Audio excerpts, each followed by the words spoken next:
Hello and welcome to 2CrazyMedia. I'm your host Matthew, this is your co-host Jason, and today we are going to be talking about our top 5 favorite games that have currently come out this year so far. We thought that since it is halfway through the year, the middle of June, we thought it's no better time than now to kind of go over the many games that have released already this year, because it's been already a fantastic year for video games, and kind of just give our top 5 of the year so far of what we've played. This is not a list of, just any game we've played. There have been plenty of games that have come out in past years that we have both played this year, a lot, honestly. Probably more than any other year of games we have played for the first time or revisited. And so it's not going to be that. This is going to be all about games that released this year that we played and are like top 5. So that's that. Also, big news, big elephant in the room, GTA pre-order details came out today. Not pre-order details, but poster and pre-order coming next week. We will be talking about that on the Sunday video, so stay tuned for that. We'll be going more in depth on that then, and maybe having some fun GTA predictions of what's the trailer going to be about, blah, blah, blah, just all that fun stuff. But that'll be on Sunday when we do a news video. So today is going to be focused on our top 5 games now halfway through the year of 2026. So, do you want me to start with number 5, or do you want you to start? I'll start. We're going to go back and forth with each of ours and kind of go from 5 all the way to 1, just sort of back to back. So, I'm going to start with my number 5, and this is just our own list, and these are our own personal lists. These aren't like objective lists of like what we think is the best game of the year. This is what is our favorite, what games we love the most, what games connected with us personally the most. So so keep that in mind when we go through each of our own lists. So I'm going to start with my number 5, currently my 5th favorite game of the year, and I feel like this is going to be lower on a lot of people's lists and even yours as well, and that's Pragmata. I really like Pragmata. Capcom obviously having a great year. We will be talking about another Capcom game as well later in the video, I'm sure. But this game was really a shock. This was revealed a long time ago, and people were very skeptical. We got a trailer 2020, I believe, or 2021, and then never saw it again for years. Finally got to see it again last year, came back to life. And when it released this year, everyone was kind of like, yeah, it's going to be maybe like a good 7, 8 out of 10. But shockingly, it was really good. Like, well received critically, did really well for Capcom commercially, and also just a great game all around. A game I really enjoyed. It feels very much like a Capcom game, very much in that Capcom formula, but with that added on of the amazing combat system, the hacking that is just so much fun and so addictive. And the game is a perfect amount of like difficult, but also at the same time just enjoyable, and it's not like really beating you up, and it's not like, oh, you're constantly having to restart this boss and retry. It's just not fun anymore.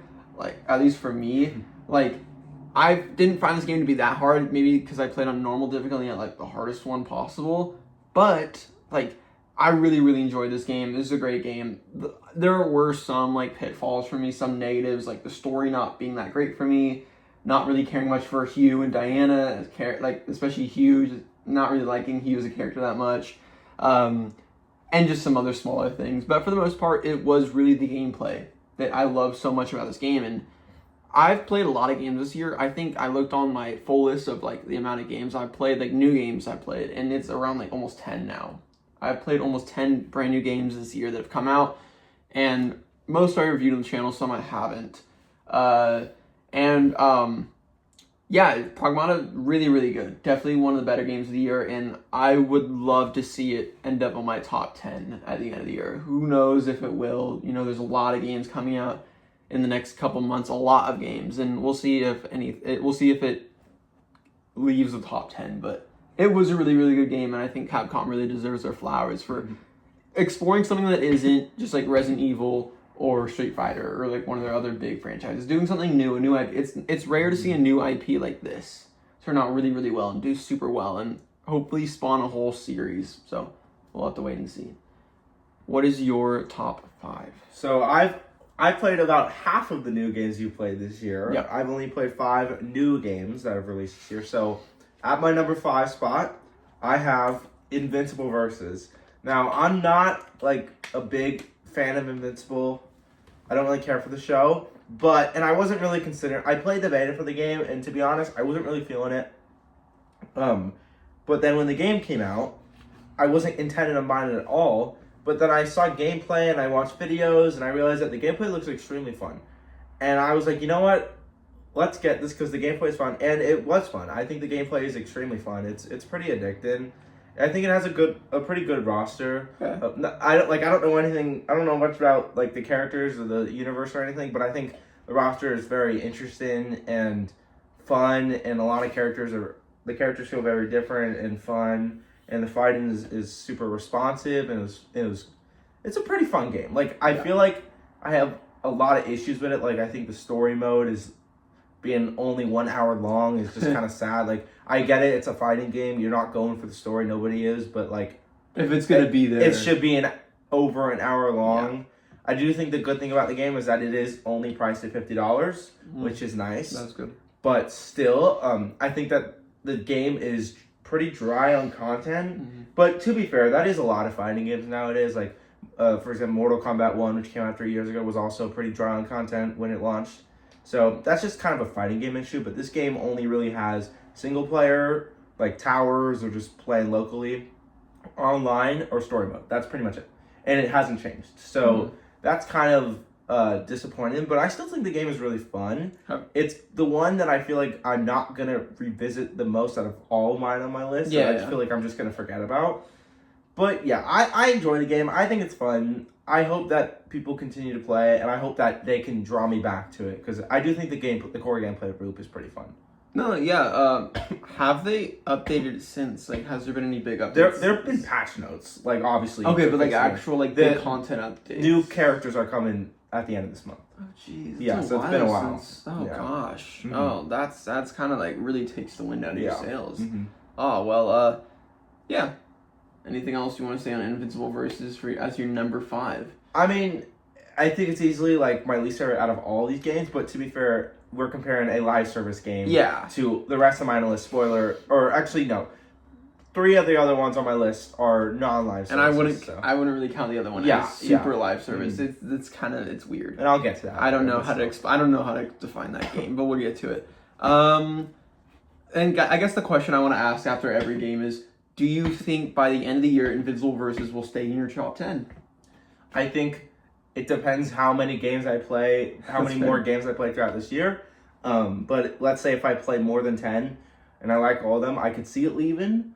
But, I mean, we'll just have to wait and see. Yeah, no, for sure. Alrighty. I'm going to jump into, or do you want to do a snake around? Or okay. You do. Alrighty. So, my number 4, my 4th favorite game so far of the year is Saros. Housemarque's new bullet, ballet, roguelite, third-person shooter craziness, bullet hell, wild game coming from Housemarque, the makers of Returnal. This is their next game, sort of kind of a spiritual successor to Returnal, where it is very much a similar game, similar formula, but a lot of new features, and that's what I loved so much about it. As someone who liked Returnal but didn't love it and never even finished it, I really, really, really connected more with Saros, and there were multiple reasons for that. I think one was at least their attempt of a story. While I don't think the story was the best thing in the world, kind of like Pragmata, I guess it's a trend for me where if a game doesn't have a great story, it's going to kind of be knocked down, because I go to games a lot of times if I know a game has a story. If a game I know doesn't have a story, like Fortnite, for example, or like Forza Horizon 6, I'm not going to knock it down a point for not having a story, because I know it isn't. But if I'm going into a game like Pragmata or Saros or like a Resident Evil game, and I know they all have stories, or somewhat of a story, then I'm going to hope for something good of a story. And if it doesn't, then I might knock it down a little bit, just because I do very much care a lot about the story for games. And I think Saros, a big pitfall was the story. And it was fine at times. I liked it at some moments, especially towards the beginning, it was really good. And then it kind of lost me a little bit halfway through. And that was just because, and that was honestly fair, because the game is still, at the end of the day, it's more gameplay focused. It is more so focused on the runs and the roguelike and the enemies and the fighting and all that stuff and the combat, which is great and the best part of the game, in my opinion. But that did kind of sacrifice a little bit of it. The story kind of took a back seat, and I wasn't that invested anymore, as it wasn't like a big major focus. I think it got better towards the end again. It kind of picked itself back up, but I'd say in the middle, it kind of lost me.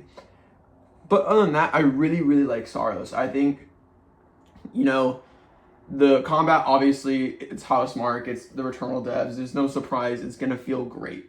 The guns are all awesome. At least, no, that was another issue I had, was the gun variety kind of sucked. I was really sticking to, like, one or two guns. It was, like, the burst pistol and, like, the assault rifle, and that was about it. Though, one thing I really, really love, and one thing I just got to give the game so much credit for and so much love for, was the accessibility in this game and how easy it was for really anyone to pick up and play. These games are hard. They are very naturally hard. Returnal was so hard, I'd never finished Returnal. And so I was going into this saying, gosh, I hope it's hard, because I don't want to go into this game and think it's too easy, but I also don't want to be like what happened with Returnal, where I just never finished it. And, it's like I've got more games to play this year. I don't want to spend so long trying to beat this game when I keep dying. And so the great part with this game is they have the new Carcosa modifiers, and that you can give yourself more health, but then you have to do like a debuff as well. So you buff and debuff your character, and it's these trade-offs, and also then adding better stuff to you, like better weapon finds around, and it really, really made the game, I guess, more enjoyable, as I was finding different Carcosa modifier sort of combinations and stuff, and it was just such a blast. I really, really enjoyed the game. Again, kind of like Pragmata, that was very much a gameplay first game, where I was more so just in love with the gameplay over anything else, and that's why I loved it so much. I think it is just a very high quality game. I think, obviously Arjun Devaraj, Rahul Kohli is amazing. He's great. And I think it was a great game. That is my number 4. I shocked it isn't higher. My number 3 is going to be quite shocking, but we'll get to that after. So how about you jump into your number 4? So my number 4, I feel kind of bad about this placement, but really? It's Lego Batman Legacy of the Dark Knight. Why so? Because I was really excited for this game, because I'm a huge Batman Arkham fan. So I had pretty high, I was keeping my expectations in check, but they were also pretty high, because they were marketing this game and saying that it was like basically a Arkham game but in Lego, and I wanted it to be like that, and I think it mostly succeeded. Yeah. I do think it's not as good as the Arkham games. I'm not gonna say it is, but I do think it's a good replacement current replacement for Arkham games, because we haven't got one in 10 years. So I liked Lego Batman. I really enjoyed it. It does have some big problems. Like, I think the game has some story issues. I think that the second half of the game is weaker than the first half. I think the game is very bugged. I'm not sure if they fixed it. I'm sure they fixed a lot of it since launch, but the game has a lot of bugs. But I do love the game. I think it was great. I can definitely see myself going back to it. Yeah. I still need to 100% the game, because there's so much to do. But yeah, I do like the game. Just because it's at my number 4 doesn't mean I don't like it. I still really love it. And yeah, I definitely am glad that this game came out to how good it was, even though there are some problems. Yeah, no. I kind of want to... This Lego Batman is actually not on my list. It's not on my top 5. But I do kind of want to echo your statements on it all. I was also kind of not disappointed in the way that it's a bad game. I don't think Lego Batman Legacy of Dark Knight is a bad game at all. I think it is a okay to good game. But that's about it. I don't think it's a great game like a lot of people do. I didn't love it as much as most people did. I kind of said in the review we did on the channel together that I just thought it was fine. I had a little too many issues with it to really just love it. Though I did 100% it, I will be honest. I did like 100%, at least the open world and all the missions and stuff, the collectibles. I did 100% it, which I was really shocked I did that. But then again, I just needed a game I could just play while listening to podcasts and stuff. So that's what that became for a little bit. But yeah, I just kind of want to speak, even though Batman isn't on my list. I don't know where it's going to end. I'm definitely not going to be my top 10 by the end of the year, and it's probably not going to be I don't know. I think that was one of the more disappointments of the year for me, even though I don't think it's a bad game. But I would just kind of echo what you have to say about all that. I didn't actually answer this for Saros, I totally forgot, but do I think Saros is going to stay in my top 10 by the end of the year? Probably. I would think so. It's a good enough game where it's going to be, I think once you get, I think all of my 5 games are that good, where it's like, I think of all 5 of these games and I think they're all great. They're all fantastic games. It's going to be hard for really any game to beat. But then I kind of look and think about what's coming up this year. And I'm like, I can already think of at least 6 games that I want to play in the next few months that I feel like I'm going to love. And if I love them, then that might knock down some of these games. So we'll have to wait and see. I think it definitely has a higher chance of making my top 10 than Pragmata, but we'll see. What about Lego Batman for you? Do you think it's going to be? I do think it's going to stay in the top 10. Yeah. Maybe in the lower 10s, but I still think it's going to be there. Okay, yeah. That's what I think for Saros. I think it'll stay like low, top 10s. Alrighty. Do you want me to do my number 3? Sure. Alrighty. So, my third favorite game of the year, going into top 3s. My third favorite year, it's not a big of a shock, a big surprise, I feel like. This is not one that many are. I don't know if really, there's going to be very little people that have this game in their top 5 or top 10 of the year, let alone top 3. But this is a game I just absolutely love, and that is Screamer. Kind of a shocker one. This is one that came out much earlier this year, I believe sometime in March, if I'm correct. Yeah, it came out like end of March. This is a arcade racing game from the developers at Milestone, who, if you don't know, their past games were the Hot Wheels Unleashed games. And I think their next game is the Hot Wheels Infinite Rush, which is coming out in September. I think they have like multiple teams at Milestone, so they kind of are able to put out games pretty fast.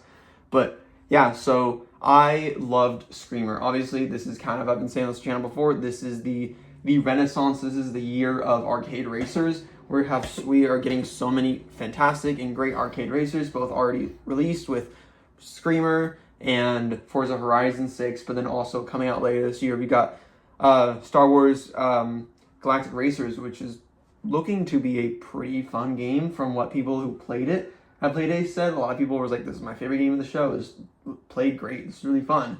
And then also games coming next year like Clutch. Like this, we're in and also Crazy Taxi, Hot Wheels Infinite Rush, just so many awesome arcade racers coming out soon. And we really are in like the best possible era, like the return of these arcade racers. And Screamer really took me back to a kind of video game that I've missed. A game that's similar to, it reminded me a lot of these like combat arcade racers that were focused on car combat, like a Burnout or a Split Second. Those are 2 games, like Burnout Paradise and Split Second, were games I played so much back in the day. I played those games all the time many, many, many years ago when I was younger. I love those 2 games, and so I've always kind of I love the Forza Horizons, but they still are at least a touch of simmy, even though they are arcade games. And I've always been looking for a good, fun, full-on arcade racer with car combat and just crazy physics and stuff that just throws realism out of the door and just focuses on fun. And that's what Screamer was, where it felt like a game that wasn't meant to be made in a year like 2026, but was needed so much. And that's how much fun Screamer was I had a blast. This game has a very high skill ceiling, which I was shocked about. It is very hard where you control turning the car with the left stick, but you control your drifting with the right stick, which is very different. Never seen that in a video game before. And it definitely took a while to get used to, but once you get used to it, once you get good with it, it is so much fun. It feels so nice. It is so satisfying. That is a game that has such a high but rewarding skill ceiling. And it's just a blast. I love the car combat, all the destruction and using your boost and using your ram and your strikes and all that stuff and destroying cars. I think the game looks amazing. It's got this really cool like anime art style to it, where all the cars are cel shaded and the world is like really cool animation style. It looks beautiful. It's a very unique looking game. I love the way the cars look and sound and handle and all that stuff. one of my favorite parts, if not my favorite part of the game, is the story. Again, like I said, I love games with stories, and this was one I was really shocked by that had a fantastic story. I was not going into this expecting a story at all, but I was met with a really, really, really good story for an arcade racer. Probably one of the best stories I've ever experienced in an arcade racer, just because it focuses so heavily on it with the campaign and how long it is, but how it never really feels drawn out. I had some issues with the game, mainly focused on some difficulty stuff with the story and some races kind of being a little dumb, like some objectives. It was more so objective issues I had, where some of the objectives were just asking for too much. Where to the point where I hate when you have to cheese the game, like when you have to look up something, like when you're confused and you're stuck on something in a game and you look it up online and all the guys are just teaching you how to like cheese it, how to like cheat the game. And I hate when that happens because that just shows if everyone is trying to cheat it, then it's just bad game design. Like Screamer, there were issues where you had to like destroy a certain amount of cars on this one team, and it's like that's really hard to cheese. Like people were just like really like cheating that. And like another example, I just was playing Final Fantasy VII Rebirth, and I got stuck on this one boss, and you have to like you had to stagger it to beat it, and I just got stuck on it for so long because I was just killing it before I was able to stagger it. And my weapons were killing it too fast, and I just looked up guides on how to cheese it, and I felt so annoyed by that. And so those are that's like my one small issue with Screamer. But apart from that, and I guess the lack of content, there's not that much content, kind of like Universal Versus. It's just the story, which takes a while, honestly. It's like it took me like 16 hours, if the story is a long one. And then just arcade like kind of races and different kind of racing modes, and then online. That's really it. So it's not much content wise. I'm really hoping they add more content. I don't know, sometime in the future. Who knows? I don't know if this game did that well, but I would love to see that. I really love Screamer. It really felt like a weird amalgamation of a racing game and a fighting game, and that's what the developers were very going for. And it really did feel like they nailed the mark of making this the closest to a fighting game a racing game can get, with each car having a different ability and all that stuff. It felt almost really, really, really like they nailed that perfectly. And I love Screamer. Great story, great, surprisingly good voice acting, and just a really fun story with some fun twists and turns, some cool moments, and great animation from like an actual like art house studio that does like anime and stuff. They actually like animated cutscenes, and it looks really, really good. Like, this is a great game. I love this game. It's just a blast. I would like go to sleep after playing this game, and I would just dream about the music, the soundtrack. Oh my god, might be my favorite soundtrack of any new game this year. It is such a good soundtrack. Everything from the main menu's music to some of the race themes and the track themes, all that stuff. It is such a good soundtrack. It's amazing. I will like go to bed and I'll be dreaming about like the soundtrack and playing the game and sort of the controls and like all that stuff. This game is just addicting in the best way possible. And it shocked me how much I love Screamer, but I love Screamer. This was like my sort of like surprise delight of the year. Of like, I was not expecting to even play this game, let alone absolutely love it enough to be in my top 3. And I will not be shocked if this stays probably pretty high in my top 10 by the end of the year. I love this game that much. It's a great game. Do you want to do your top 3 now? Yeah. Sorry, a lot to say about Screamer. I'm very passionate. I feel like just not enough people are playing it. So yeah, what is your number 3? So my third game is a game that's already been on your list, and that's Pragmata. So I was kind of late to this one, which I really regret. I played this one like a month ago now, and I was late because it came out a month after Resident Evil 9 came out. So I figured I just didn't get it because I was still obsessed with Resident Evil 9, and I was like, you know what, I'm just not going to get it. But I really regret that because I played through this game and I loved it. I thought it was great. I thought Capcom did a great job creating a new IP and making me actually care about it. I agree with you that I don't think he was like the most compelling character. Sort of a himbo. Yeah, but I really I thought the story was okay. I thought it was cool. Yeah. But I think the gameplay is just amazing. I think it's some of the best gameplay, most unique gameplay I played in a game in recent times. I think it's just so good. They really cooked with the gameplay. It's super. I've never seen anything like another game. It's super creative. I love how the game has like many different environments that you go to. They almost have their like, it's very Resident Evil like, where there's like a giant save room almost where you can like refill all your health and everything and upgrade your character. So I really like that. But overall, I thought that you kind of said a lot about it that I agree with you on, but I overall really like the game. It's definitely a game that I can see myself coming back to a lot. And replaying just like Resident Evil because it's about the same length, maybe a little bit longer. It's a little bit longer. Yeah, it's a little bit longer, but it's definitely a game that you can get done quickly, like those games. And I can definitely see this still being inside my top 10 by the end of the year. Nice. Yeah. Yeah, no, you touched on it. This is something I forgot to mention, but I thank you for touching on it. The art design, the art direction of this game, the worlds, the zones and stuff that they crafted look really, really cool. Like from the boss design to the just normal enemy design and all the robots and all the what's it called, like areas you go to, like zones and all like the Times Square one. Oh my god. Yeah, that was some of the coolest environments I've seen in a video. Yeah, the environments in this game are so awesome. The art direction they cooked. Same with like Saros, like those two games, like this has been so far a great year for just art direction alone. Like I think of Screamer and Sorrows and Progma, all three of those, and I'm like, those are games with like amazing, like 10 out of 10, like super inspired, super cool art direction. It's just like Pragmata especially, like gosh, that Times Square location, so cool, like all like awesome, like just blown away by that. I know we saw in trailers, but just to play it and go through it, it's super cool to see. And all the locations in that game looked really, really cool, especially like the lunar base. Yeah. The part where you got to go out and do zero gravity. Yes, that's one of my favorite parts of the game. Oh, I freaked out. I was like, no way you're actually letting us. I was like, imagine early in the game, I was like, imagine they let us like zero gravity around, like jump around on the actual like moon.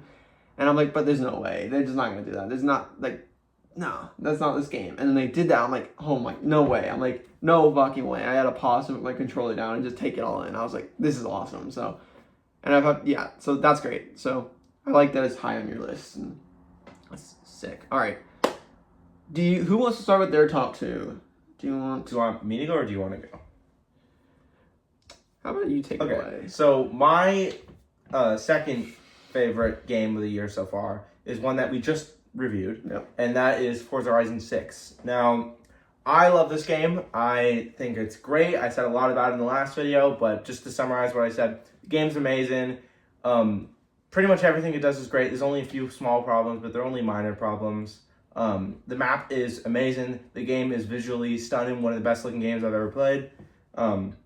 Everything in the game is great. A upgrade. It takes everything the past Horizon games have done and combines it into a near perfect Horizon game. I think it's so great. I don't know how they can improve on this game in the next one. Well, you said about 5. You said about 5. They did that for 5, and they did it for 6. So we'll see what they do. But I think that Playground Games has really outdone themselves, and I think this game is fantastic. And yeah, that's really all I have to say about it. I mean, we just reviewed it, so that's fair. We just talked about it so much. Where if you want to see our review on the channel, go check it out. We did that last week. We did a Forza Horizon 6 review and talked about it. Dude, every day I wish I could play this game. I just wish that my Xbox didn't break a few years ago and I still had it. Like, because, wow, I'm not going to buy an Xbox for it because it's going to come on PlayStation sometime this year. So I'll just wait. Like, I'm just going to wait. But, like, I see you playing this game, I'm like, I really want to play it so bad. Like, it just, everything I've seen, the little that I've played of this game just seems amazing. And it just seems like, as soon, like, I feel I've played a little bit of this game. You let me play it a little bit, and I've just watched a lot. But I just don't feel like, in good reason, I can give it a review yet, or rate it, or put it on my top 5, just because I don't have the full game with me. I haven't been able to live with the full game yet. So I just can't do it. But I think if I do, with how much I've enjoyed it so far, and how much I love of it, just from watching videos and stuff on it, and watching you play it, and just how many things, like small issues I've had as a Forza fan, and like the small Forza issues I had with 5 being fixed, and so many cool features that I feel like are awesome in 6 that I've seen. I'm like, if when it finally does come on PlayStation, this is gonna be like number 1 or 2 or like 3. This is gonna be my top 3 by for sure by the end of the year, or maybe like top 4 by the end of the year. Like, I feel like I am going to just love this game so much, and I can't wait. But I'm glad you loved it as well. because it just seems like such a fantastic and just player games again, knocked it out of the park. Yeah. They are the GOATs. Alrighty. I'm gonna do my number 2. Yeah. This is one a little shocking. And that is my second favorite game of the year so far. 2026 is none other than Resident Evil Requiem. When I first played this game, when it came out in February, at the end of February, and I did my review right after I finished it, I had said that in the video that this was my favorite game of the year. Obviously, it was just at the start of the year, but I said that not only that, I said it's going to be impossible for any game to beat it. That's how much I loved Resident Evil Requiem. Not only was it, one of my favorite survival horror games, it's my favorite Resident Evil game. It may not be my favorite survival horror, just because my favorite is probably will never be beat. Mm-hmm.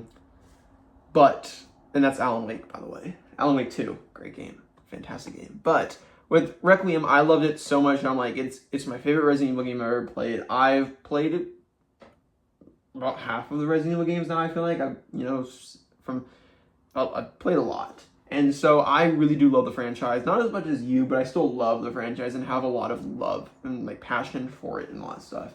And this game was everything I wanted in a Resident Evil game and more. I was shocked by how much I loved it in the sense of it was that perfect mix of horror and action. But they took the horror and action and didn't just do what I thought they would do is just be RE2 horror where it's scary, and then RE4 action where it's action. They took both the horror and the action of both those games and made it even crazier, or they made the horror elements even scarier than anything we've seen in Resident Evil games. This game was terrifying. Obviously the girl mm-hmm. and in the basement and the mine location of Rhodes Hill, and how terrifying that all is, and just every single moment, like the spider, how terrifying this game is. I mean, the flashback with Emily, is it Emily? What's the girl's name? Oh, I think it's Chloe. Actually. Chloe. The flashback with Chloe, absolutely super, super scary, that one. And so I think back to that, I'm like, this takes the horror from RE2 and RE7 and puts it on an even scarier level, and it takes the action that people love from RE4, not the super crazy over the top action from RE6, but the still fun action from RE4, and puts that up a notch as well and makes that even better, where you are as Leon just going and mowing down enemies in Raccoon City through the streets, and it's so cool to be back there. But then also you're doing super epic moments like the motorcycle chase, which might be one of my favorite moments in any Resident Evil game, but I don't think it gets too bad over the top action like RE6. It's this perfect mix, and it doing action horror better than any other Resident Evil game, and it just being such a fantastic story. Leon's obviously amazing, everyone loves Leon, but Grace being such a fantastic brand new character that I love and I want to see more of, because she was great. Can't wait to see more of her, see more of Emily, and just all of them. This is such a fantastic game. I think this game is amazing. The environments, again, look so good. Every single place you get to go to. Rhodes Hill is the best location in any Resident Evil game, and there's no competition. Come on. There's just no debating that. Rhodes Hill is just is quintessential Resident Evil in the best way possible. All the bosses, the mini bosses, the stalker enemies. This game just is the ultimate Resident Evil game in my opinion, and that's why I loved it that much. I love this game. It's fantastic, and I can't believe it is my number 2 and not my number 1. Because in any other year, this would have been on my number 1 of the year. And that just speaks to how crazy of a year this is for video games, where any other year, this would have been my number 1. And in any other year, my number 1 would have been my number 1. And in any other year, Forza Horizon 6 would have been my number 1. And same with maybe GTA 6. It's just a crazy year for video games, at least for me. And so I can't believe that a game I love that much, where I'm I want to put this in my top 20 games of all time. Because Resident Evil, I'm I gotta have a Resident Evil game somewhere, and it's gotta be Requiem now, because I love this game that much. So it's crazy. This game is just amazing. It's insane. I am 100% confident this is gonna be either top 3 or top 4 by the end of the year. We'll see, because actually top 5 maybe, because I was gonna be the only game that could enter the top, the 2 games that will enter the top 3 is GTA and Forza, and so that'll be top 4. But then I just remembered there's like Control Resin as well. So it's like, shoot, we'll see. But at least, you know, Resident Evil Requiem will at least stay in like the top 5 probably. Unless some shocker. Unless like, I don't know, Wolverine is that good. Or Ace Combat 8 ends up being like GOATY material. I'm not going to count Ace Combat 8 out, but I don't think so. Yeah. But yeah, no, I love Resident Evil Requiem. It's just a fantastic game. And it is my number 2, which is shocking for me to say. But what is your number 1? So speaking of Resident Evil 9, my number 1 is Resident Evil 9. Yep. I agree with everything you said. I think this is this game is now tied for my favorite Resident Evil game of all time with Resident Evil 4, the remake of Resident Evil 4, which I do want to play the original of RE4. I am planning to do that at some point this year. But so far, those are my 2 favorite Resident Evil games of all time. Like you said, I think Rogue Tale is up there with some of the greats like Spencer Mansion, RPD. It might even be better. I think that the game is fantastic. I think in 10 years, people are going to look back on this game and treat it the same way people treat like Resident Evil 4. How it's a timeless masterpiece and how nothing will ever touch it. And I think that this game is just amazing. I do have a lot of problems with it, but I don't even care. Like, I do think the third act is weaker, but that's a Resident Evil staple. Every third act. Yeah, I've never played a Resident Evil with a good third, with like an amazing third act that doesn't slow it down somehow. Like, they've always struggled with that. Yeah, but I think the first and second act of this game carry so hard that it doesn't even matter. God, it's so good. And yeah, like the game is fantastic. I wish that the game felt more 50-50 between Grace and Leon, because I'm gonna be honest, like once you get to Raccoon City about halfway through the game just becomes a Leon game. I think there should have been a Grace section somewhere in there. There were many times they could have cut through a Grace section. I know it wouldn't have really worked for the story, but I think there could have been one, because it kind of just feels like Leon just takes the front seat. And you have a short section with Grace at the very end of the game, and it's weird going from being with Leon for so long back to her. And you and that's have, the one. That's you have like the same thing. I think that's my least favorite section of the game. Yeah, is the liquor. Yeah, I think Grace's section in the lab is weaker than all of her other sections. And that's it. That's basically, you play her one more time, but it's like for not even a minute. So I think that's part that I wish was different. I know it is 50-50. Like, I'm sure if you compare like the time that they have, it probably is 50-50. Yeah. But it doesn't feel like it. No. I feel like it should have been more evenly divided throughout the second part of the game. But nonetheless, it's my favorite game of the year. Unless I really love GTA 6 so much or anything else that comes out this year, I think it's going to stay in my number one. If there's spot. one game to do it, it is. Yeah, I think if it's one game, GTA 6. But I think this game will probably stay at my number 1 spot. Nice. I love it. I wish there was more content. I don't mind Leon Must Die, but it's not the greatest. I'm waiting for a DLC. Hopefully that's soon, but I'm hearing things that it's not going to be soon, so whatever. But it'll come eventually. Yeah. So, yeah, I love this game. It's my favorite game of the year. It's my favorite game to release probably since RE4 in 2023. Resident Evil is just... The fact that this franchise is 30 years old and is doing better than it ever has is just kind of unreal. Yeah, it's crazy. Pretty crazy. Pretty cool. And we're getting a new one at the start of next year, so it's just kind of unreal. Is that going to be up there with your favorites as well? Probably. I never played the original Code Veronica. I'm going to be honest, I don't have any desire to, but I'm extremely excited for Resident Evil Veronica. Yeah. No, yeah, same. I can't wait for that one.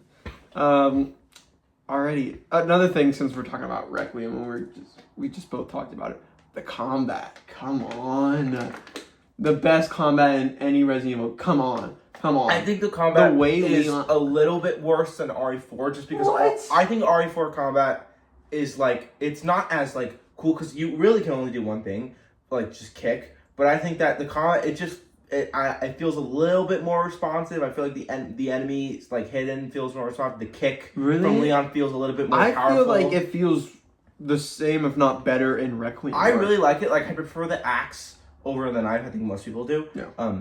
But something about Leon's kick, it just doesn't feel as powerful in RE9 as it does in 4. And I get that's because in RE9, more of the game plan is to stagger enemies so that you can finish them with the axe, which is in 4, but not so much a focus as it is a huge focus in Leon's gameplay in 9. So personally, I think that the gameplay is more fluid and perfected in 4, but I do really love the gameplay in 9. Really, I was about to come out and say it's the best gameplay in any Resident Evil game. I think there's an argument for it. I think definitely those two. That's I just think it feels so good. Yeah. It just feels like everything you do is just, I feel like it is really responsive in the sense I mean, it is. It is so smooth and fluid, and you know, everything from the really cool animations of Leon doing like the awesome, if he gets a gun really close in the guy's face, shotgun, boom in the face. Well, yeah, I do think that is animations. Something that the game does do better than RE4. Oh my god, the takedown animations. How many animations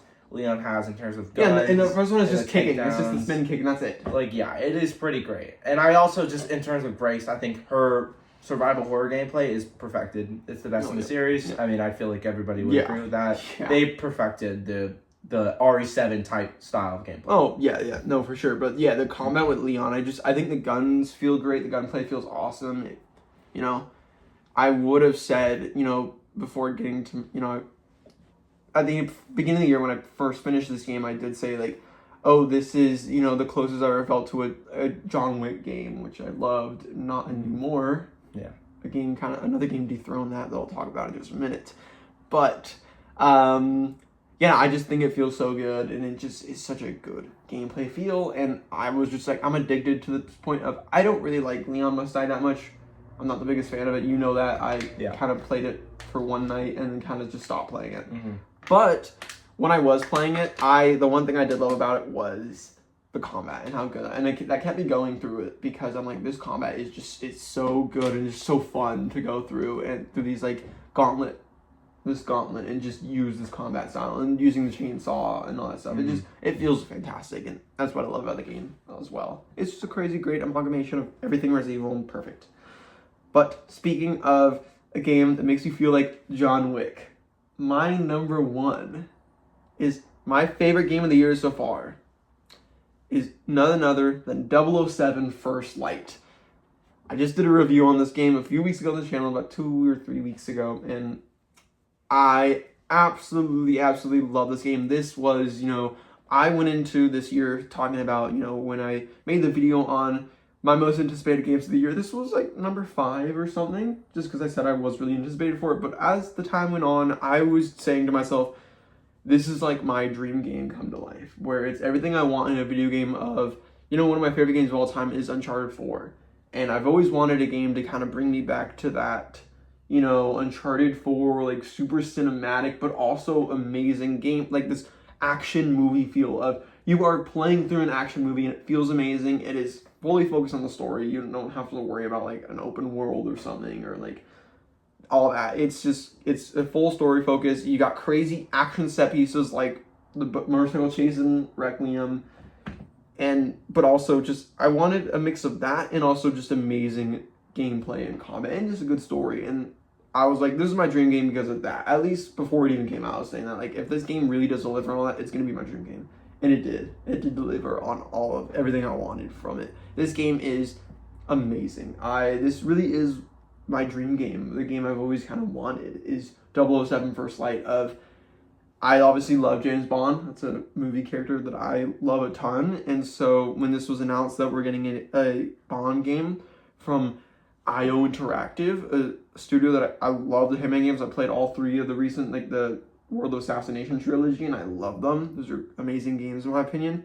And so, you know, I'm like, this is gonna be amazing. And like, they seriously just delivered and knocked it out of the park fully. Like, to kind of just dive into everything, I mean, the story is top notch. It's I've seen a lot of people online when the game came out saying that this is better than really any of the Daniel Craig Bond story. This is like the best Bond story we've seen in years. Even better than like a lot of the movies we've gotten. And I would agree. I think the story, the writing, and everything is just so smart. It's so genius. I've got no issues with it. I think it's just shockingly a really good story for a game like this, which I was like, that's gonna be a fine story. It'll be like the movies, but maybe a little cringy or corny. No, like, this game is a fantastic story. Like, it's shockingly amazing. Obviously, Patrick Gibson as Bond is fantastic. He nails Bond perfectly, and like I would not be mad if he was the live action Bond. Like he's that good. He's super good. He nails the character perfectly. It being a Bond origin story is also a lot of fun. The training montage at the beginning is just so cool. I've seen very little games do a training montage as like, so it goes for a while, but it never gets boring. Like I never, when I played it, I never was like, oh, when can we get to like actual, like I'm done like learning the game. It felt just like the story. It felt like a movie, and it was fantastic in that way. But it wasn't just an amazing story and great set pieces and awesome car chases. I mean, like, come on, you got real life Aston Martins and Land Rovers and Jaguars in this game. It's a good way to get me really hyped, because having real life licensed cars and anything like this is so cool. It works. I think it just, you can't have a Bond anything without an Aston Martin, like a Land Rover, and they have that, both of them, and it's just, you get to drive both Land Rovers and Aston Martins throughout the game, and it's just like, it gives you enough time to drive them all, and it's not just cool set piece moments. So that's what I really liked. You have to drive a boat as well. You have to drive multiple boats actually. I mean, you got the Lana Del Rey theme song, which is amazing. Just really adds to the whole like cinematic quality of it all.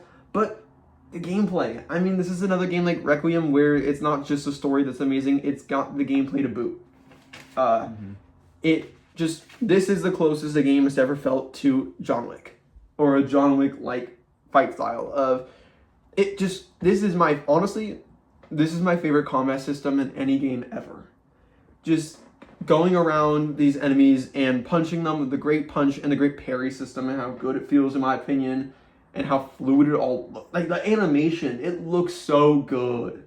And doing that and then going near an object and just pressing the trigger and just chucking an object at an enemy feels so good. My favorite thing to do is to like hold down both triggers and throw them and like kind of rush them into like a wall or into an electric panel or just off a cliff. It's so cool dragging them and then rushing them and like kind of pushing them into like a wall and then slamming them on the wall. Or like when you're up close and the enemy is on a wall, you just kind of grab them and boom, slam his head. It's so cool and so satisfying, and I love it so much. It's my favorite combat, and the gunplay feels amazing as well. It's really responsive. It feels great. It's everything you'd want in sort of a gunplay in a game like this, where it's fast, it's fluid, it gets you right in and out of the action. The whole bluffing mechanic is super cool, and I've never seen a game do that and use sort of something that feels so Bond as sort of a way to help with maybe some stealth mess ups or stuff like that. But it works so well as not just a get out of jail free card, but just as a feature of the game that is awesome, and you can use that all the time. And yeah, no, I love this game. I could say a million good things about it just forever, because this game is like a masterpiece in my opinion. I love it that much. It's a 10 out of 10. Like, so is Resident Evil Requiem. It's a crazy year where both of these games in any year could have been number one, and they're kind of duking it out. But I think I gotta put 007 a little bit higher than Requiem, just because with Requiem, I've played Resident Evil games before. They're all great. They're all amazing. With 007, I've never played, I've never played an IO game like this. Yeah. I don't think anyone thought IO had it in them to do this. Hitman games are great, but I was never expecting a game on this level. And I think it shocked me that much, where I'm like, this has to be number one just for like that alone. Like, this game is amazing. I fully believe that both 007 and Requiem will be like nominated for Game of the Year. Yeah, I think that's my number one. It's an amazing game, and we'll see if it stays at number one. I don't think Forza's gonna beat it. I think that'll probably end up like number 2 or 3, whether in front or behind Requiem. We'll see. And then in terms of other games, Control might beat it just because I love Remedy, and probably GTA will have a high chance just because I love GTA. So it's got a lot of more competition to see if it will stay in the number one spot, but I think it's got a high chance. I love this game. But then again, I said that about Requiem, and that moved down to number 2. So we'll just wait and see. But that's going to be all for both of our top 5 games of the year. Any games that you kind of like, game honorable mentions, I guess? No, because I've only played 5. But what about you? Oh, gosh. I mean, that's difficult. I've played a good amount of games this year. I don't know. I don't know why. I'm just so locked on these games. I'm blanking out like everything else I've played this year. But like, I mean, I'm excited for what's coming up. It's gonna be crazy. We are gonna have a video. I've been talking about this idea for a while now. Now that again, sort of, we've looked at the first half of the year. Now we're gonna look towards the second half of the year, the future, and we're gonna have a video next week on our top 5 most anticipated for this year, because if we thought there were a lot of games in like May and like early this year, there's even more games coming out in September and October and November as well. So we'll have a video on that, because gosh, does it seem like a lot of those games are going to end up in like my top 10 if they're good enough, if they really are that good, which I hope they all are. But yeah, no, it's been a great year so far. Let us know in the comments down below what your favorite games of the year so far, maybe your top 5, maybe your top 3, or just maybe your favorite game of the year. What have you loved? Is it Resident Evil Requiem? Is it 007 First Light? Or is it something entirely different? I'd love if you said Screamer. That'd be really cool. But yeah, so that's going to be all for today's video. And yeah, definitely check out we're going to have a news video on Sunday where we will go over the GTA news. There's not much to talk about, just poster and pre-order starts on June 25th. Obviously, we'll have even more to talk about when it happens on June 25th. And honestly, since it's on a Thursday, that might be our Thursday video next week. Yeah. Just kind of going over all the GTA news, whatever is announced, whatever is revealed, all that. But stay tuned for that on Sunday. And that's going to be all. Thank you so much for watching, and goodbye.